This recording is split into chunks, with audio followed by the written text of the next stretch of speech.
deductivo, el inductivo, en el analógico, el experimental. ¿Dónde hemos usado el método deductivo? ¿Dónde hemos utilizado el método deductivo?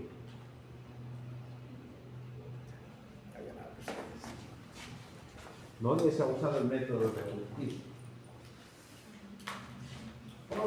¿Dónde?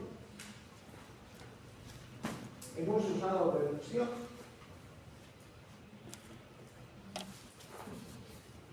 ¿Hemos usado deducción? Yo. A ver.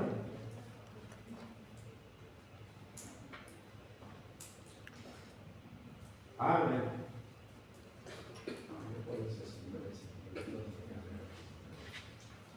¿Se ha usado deducción? ¿Dónde? Cuando creamos párrafos.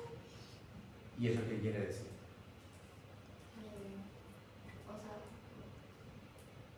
sea, damos el significado y llevamos a una conclusión. Vamos, de lo general a lo particular. Método deductivo. El inductivo va de lo particular a lo general. Incluso cuando aplicamos una estrategia de aprendizaje, ya sea el esquema, el marco conceptual, siempre utilizamos, siempre tiene que tener una metodología, la construcción, la reconstrucción de ese conocimiento. ¿Sí? Entonces, ahí utilizamos este tipo de métodos, como la deducción, la inducción. El método analógico, ¿qué es eso? ¿Qué es el método analógico? ¿Qué quiere decir el método analógico? ¿Califica la temperatura del ano? No, sino que es el analógico. ¿Qué es una analogía? ¿Qué? No, analogía. No hablamos de logía, sino de ana. Por eso, la temperatura del ano. No, ¿qué era analogía?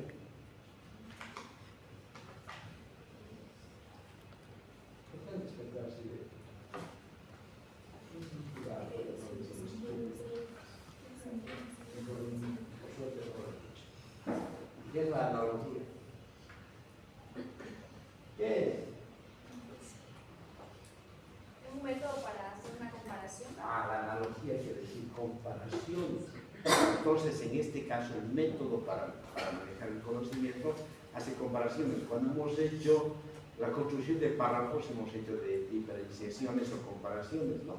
Entonces, analogía quiere decir comparaciones. Viene del término desde la computación, las relaciones binarias de 0 a 1, ¿no?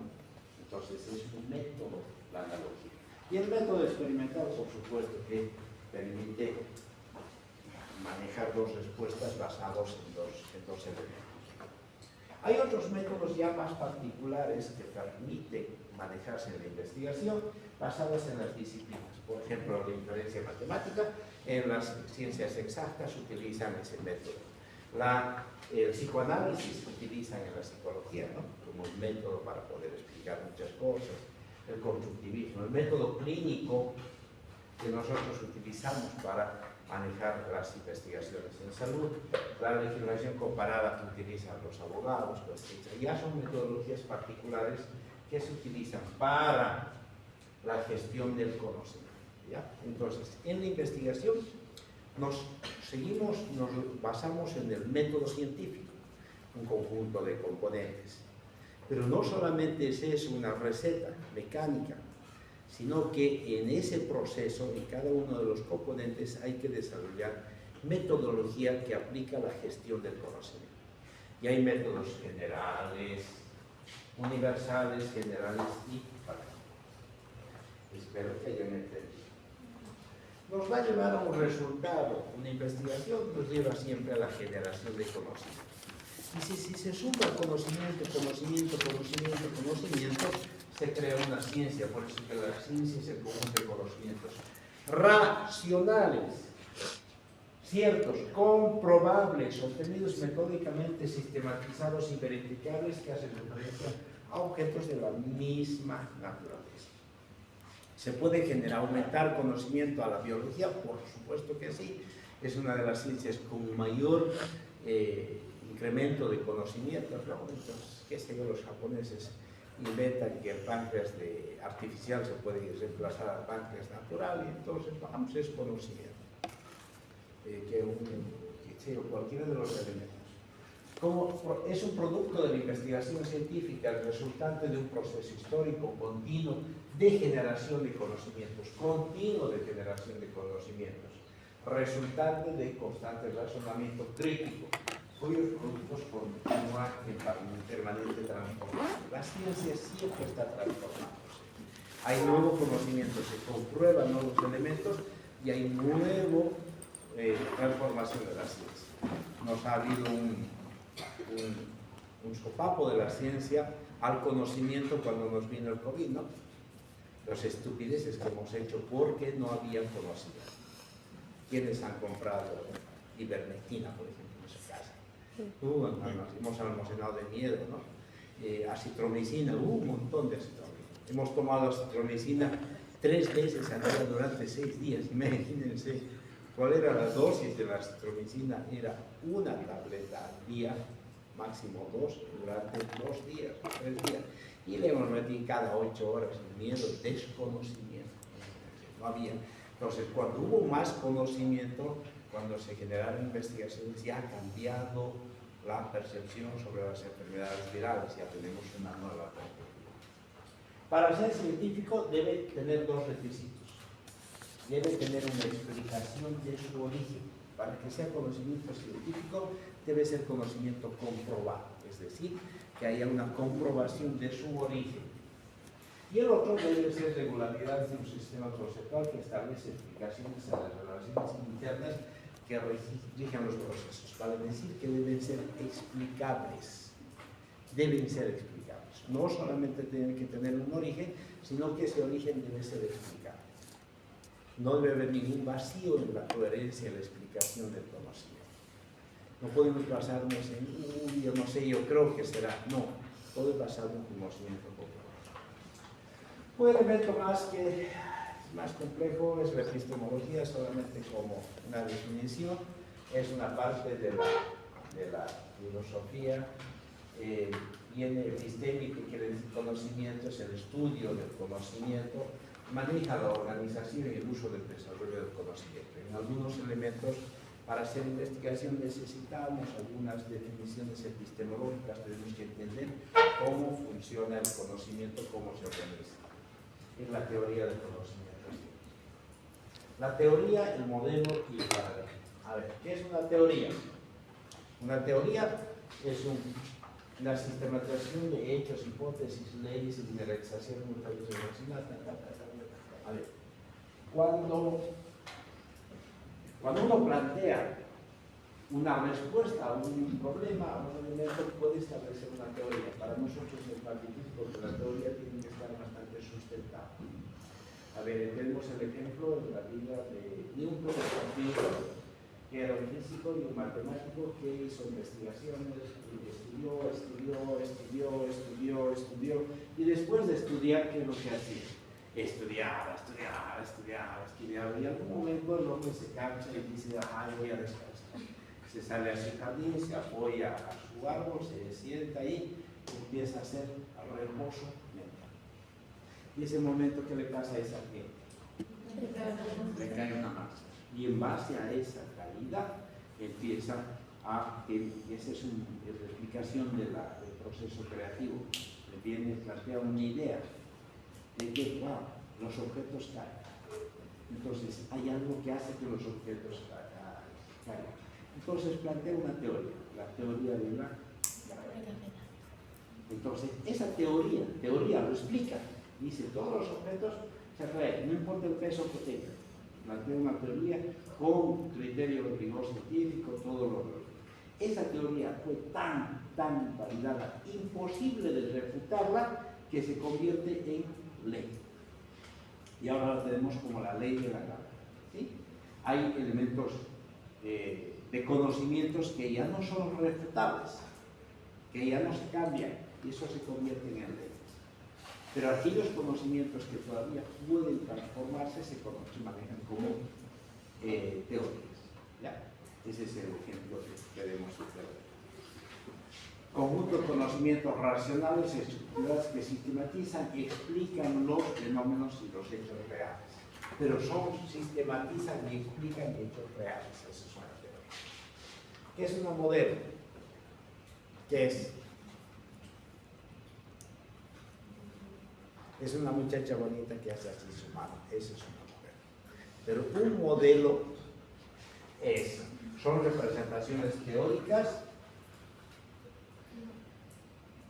con supuestos con componentes ideológicos que nos permiten responder ante fenómenos que nosotros requerimos, ante problemas. Hay modelos de conocimiento que nos ayudan a aplicar. Estos modelos probablemente vayan a construir paradigmas. Los paradigmas son realizaciones científicas que por un tiempo proporcionan un medio de solución a determinados elementos. El mejor ejemplo de los cambios paradigmáticos del paradigma está basado en lo que teníamos en la antigüedad. Yo les cuento cuando yo era joven sin decir cuando era niño, tener un reloj era un lujo, porque los relojes eran caros. Más o menos no tenían valor entonces, pero iban a costar más barato de los y los relojes se compraban desde Suiza, son los únicos que construían relojes. Entonces, cuando a un niño lo consideraba ya racional, cuidadoso, y entonces le podían comprar un reloj y no acababa con su reloj, pero no tenía nada. Los relojes hoy ya muy cuidadoso, formal. Les decía que los que fabricaban relojes en el mundo eran los suizos. Desarrollaron tanta metodología que cada vez los relojes eran mejores. Los primeros relojes que yo me acuerdo tenían cuerdas. Había una cosita aquí que se giraba una perillita, entonces se daba cuerda. Todas las noches antes de dormir, se quitaba el reloj, le daba cuerda y lo dejaba. Al día siguiente lo colocaba y esa cuerda le servía para que funcione todo. El día, la noche que te olvidaste poner de cuerda, al día siguiente para eso. Tenías que dar cuerda. Bueno, cambiaron su método, su tecnología cambió. Empezaron a generar los relojes automáticos. Había un mecanismo que se cargaba con el movimiento. Movía una cosita, sonaba. Entonces, mientras uno movía, se iba cargando, ya no había necesidad de carga automática. Pero si lo dejabas 2 días el reloj se paraba.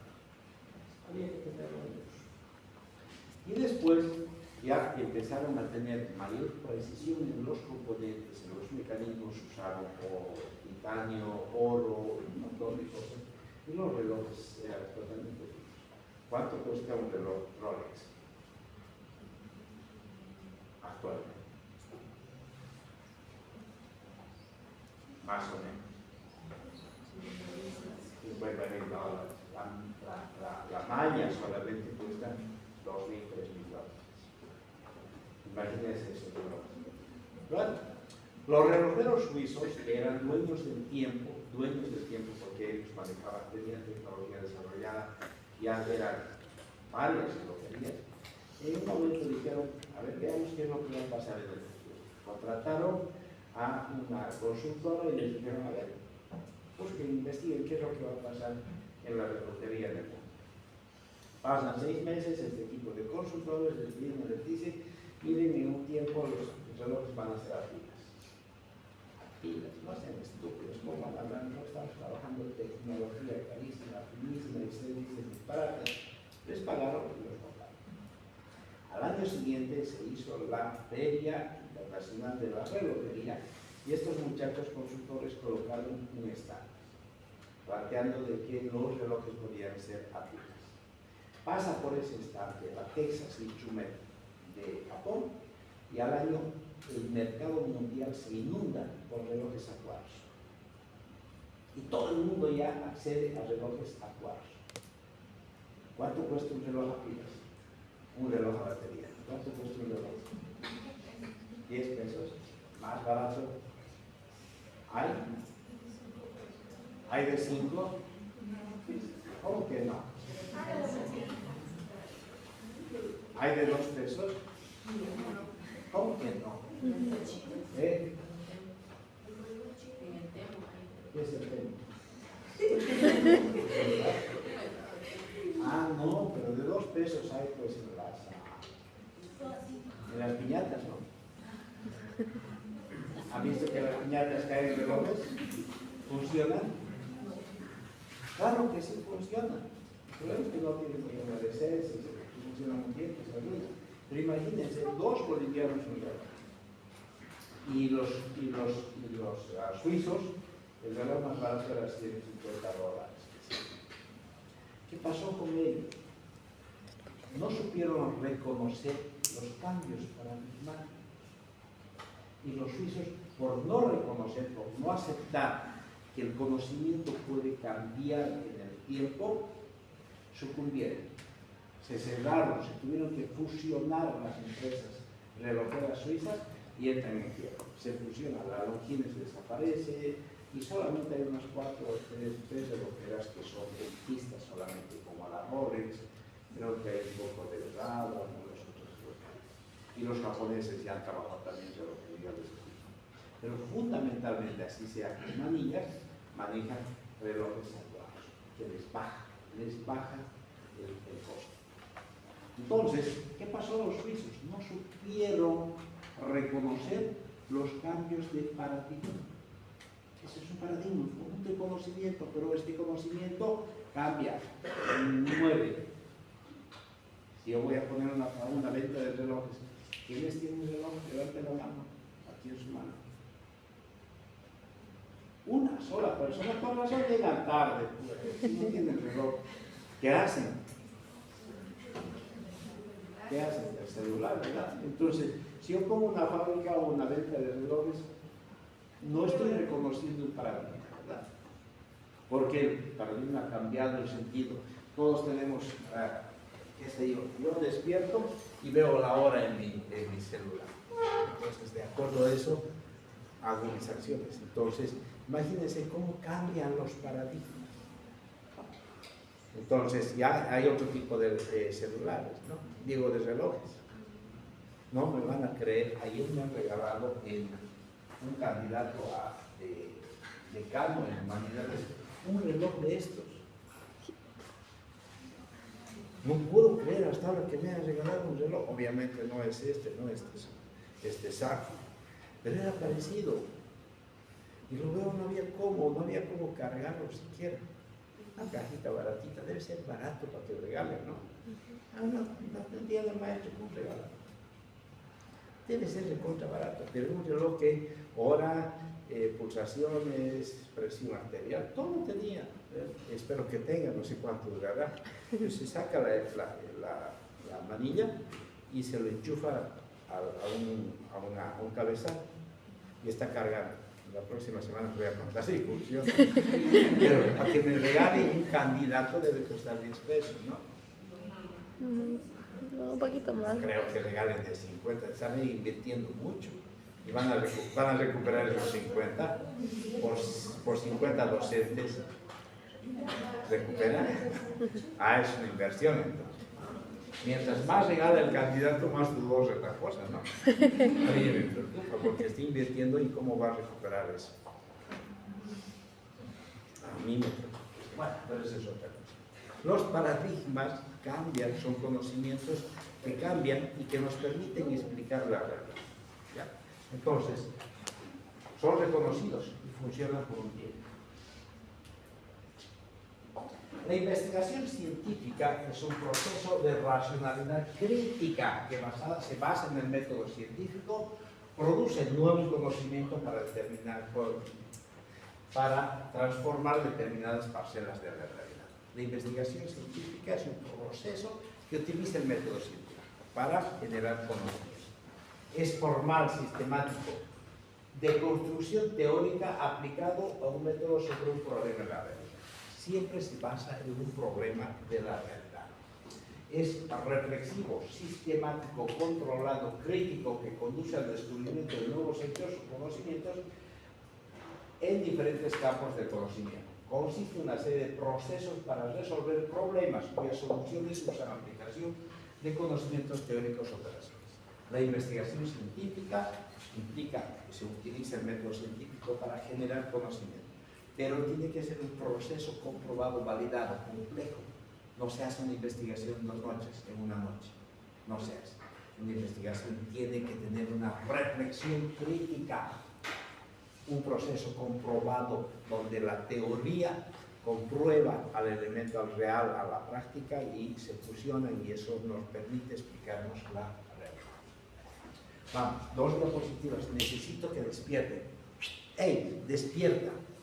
Dos diapositivas que necesito que ustedes clasifiquen los tipos de investigación. Es lo más importante de todo esto que vamos a trabajar. Las investigaciones, de acuerdo al producto, al resultado de la investigación, se clasifican en descriptivas, en explicativas e interpretativas.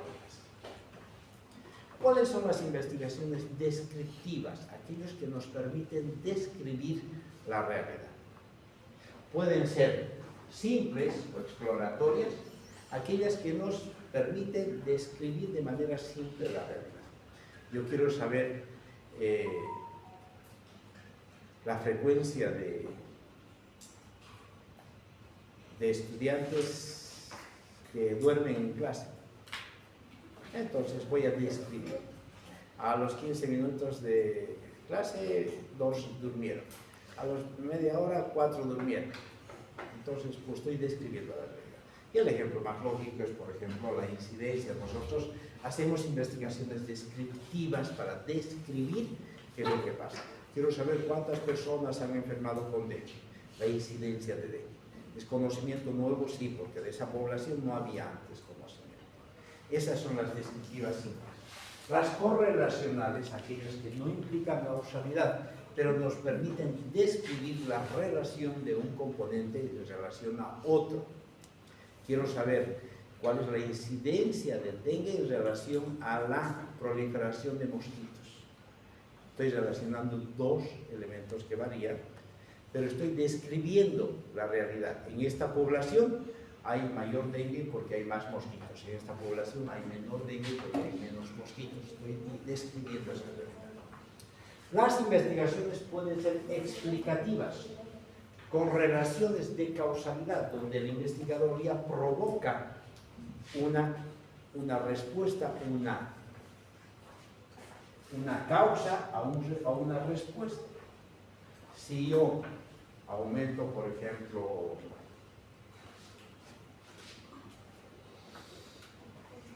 presión sobre los estudiantes, ellos por consiguiente van a estar más estresados. Entonces puedo establecer la relación que hay entre la presión sobre el estrés. Entonces estoy hablando de 2 componentes de correlación. Eso hacen las investigaciones explicativas. Y las experimentales, que utilizan experimentos que permiten comprobar de una población muestra y en una población objeto de estudio. ¿Sí? Tengo ratitas aquí y ratitas aquí, a estas les doy tal sustancia y a estas no, y después mido su comportamiento. Eso es un experimento en personas, en lo que sea. Y las investigaciones interpretativas son las que se manejan con participación o sin participación del investigador. Hace muchos años yo me fui aquí a lo que entonces eran comunidades, había una que se llamaba Pueblo Nuevo, ahora son barrios de la 3000. Entonces eran casitas de jatata, de barro, y yo me fui ahí porque necesitaba investigar las características sociales de la población que son guaraníes.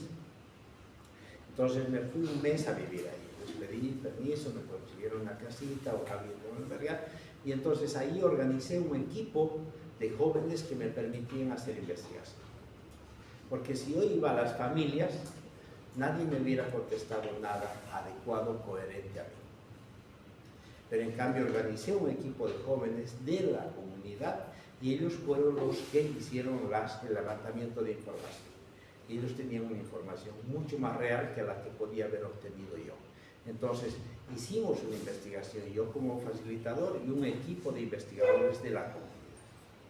Entonces, eso es una investigación participativa, donde existen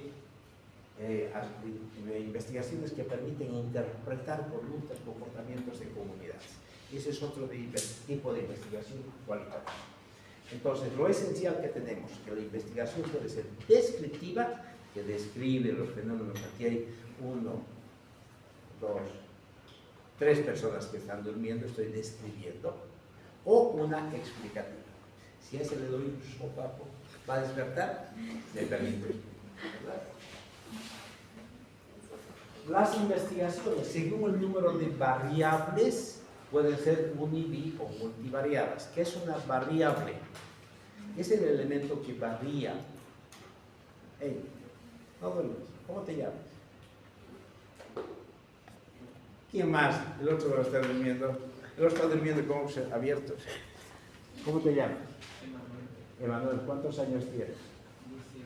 18. Sexo.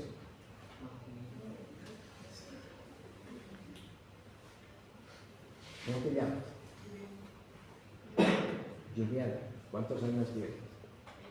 20. ¿Tú? 18. Sexo. Femenino. ¿Son dos iguales? ¿Qué pasa con ellos? Varían, ¿verdad? ¿Qué varía? El nombre varía. El sexo varía. La edad varía. Entonces, esos elementos que varían se llaman variables. La primera variable es nombre, que se manifiesta como Emanuel, que se manifiesta como Julián. La otra variable, el nombre de la variable es edad, 19, 18. 30. ¿Sí? Varía. Esos son variables. Cuando uno hace una investigación, utiliza variables. Por ejemplo, pueden ser univariadas. Los estudios descriptivos manejan una sola variable. Quiero describir la incidencia de dengue. Entonces, solamente considera una variable, el dengue. O pueden haber investigaciones bivariadas, donde relacionan dos variables. El número de mosquitos o la cantidad de mosquitos o la proliferación de mosquitos con la enfermedad. Entonces está relacionando, es la explicativa de correlación, correlaciona dos variables, mosquitos con dengue, con la enfermedad. O pueden ser multivariadas, que existan muchas variables, aunque no se aconseja muchas, pero sí pueden haber. La persona con dengue, ¿qué manifestaciones clínicas tiene? Relacionamos el dolor de cabeza, relacionamos la fiebre, relacionamos el dolor muscular, qué sé yo, varias variables manejadas de correlación con una a otra. ¿Ya? De acuerdo al número de variables. De acuerdo al número de unidades de análisis. Una unidad de análisis, acuérdense por favor, la unidad de análisis es el sujeto o el elemento de donde nosotros obtenemos información. Entonces puede ser una población.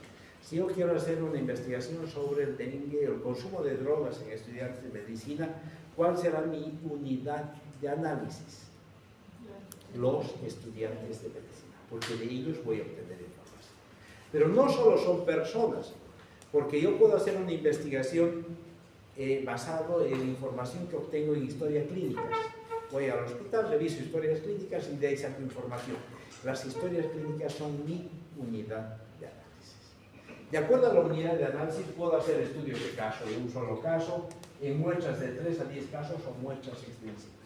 ¿Sí? En toda la comunidad de los estudiantes de medicina puedo hacer una investigación sobre el consumo de marihuana y los efectos, o otra variable más, consumen marihuana y que duerman en clase. Hay una relación del consumo con que duerman en clase. O las investigaciones según el tiempo en el que se plantea. Puedo hacer una investigación transversal en una medición de tiempo. Quiero saber la incidencia de dengue en esta población, ahora.